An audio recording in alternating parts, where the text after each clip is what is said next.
I found out my wife, 28F, was cheating on me, 29M, with my brother, and no one believed me. Until it was too late. Throwaway, for obvious reasons. The first thing everyone remembers is that I ruined Thanksgiving. That morning, I told my wife I didn't want my brother in our house anymore. I didn't yell, I didn't explain. I just said that if he came, I would leave. She stared at me like I'd insulted her family dog. Within an hour, my phone was blowing up. My mom telling me I was being cruel, my dad asking what was wrong with me, my brother sending a text that just said, "Relax." No one asked why. They'd already decided I was the problem. What made it worse was that 3 weeks earlier, I'd still trusted my wife completely. She'd started acting careful, not distant, not cold, careful. Her phone never left her hand, but she wasn't scrolling. She angled it away from me like it was muscle memory. She'd say she was running errands and come back freshly showered. When I asked if something was wrong, she wrapped her arms around me and said I was her safe place. I wanted that to be true. One night I grabbed her phone to make a business call because mine was dead at the time, and a message popped up from a contact saved as E, just one sentence. "I miss you already." It shouldn't have meant anything, but my chest tightened in a way I couldn't ignore. I opened the conversation. I kept telling myself I was about to find something that hurt but made sense. Some random guy, maybe an emotional affair. Something painful but survivable.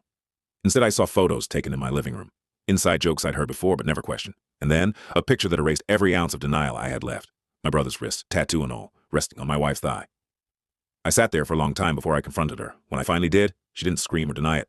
She just made a slight smile, chuckled, and said, "Well, I don't have to deal with you anymore." She told me it had been going on for over a year. She said it like it was the weather, like it had just rolled in one day and stayed. What broke me wasn't even the betrayal.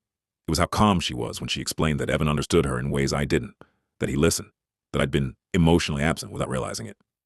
She didn't ask me to stay. She talked about the future like I wasn't in it anymore.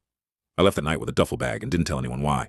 Not my parents, not my friends, not even my brother, especially not him. Instead, I watched. I documented messages. I noted dates. I installed cameras in the house I legally owned and forced myself to see what I already knew was happening.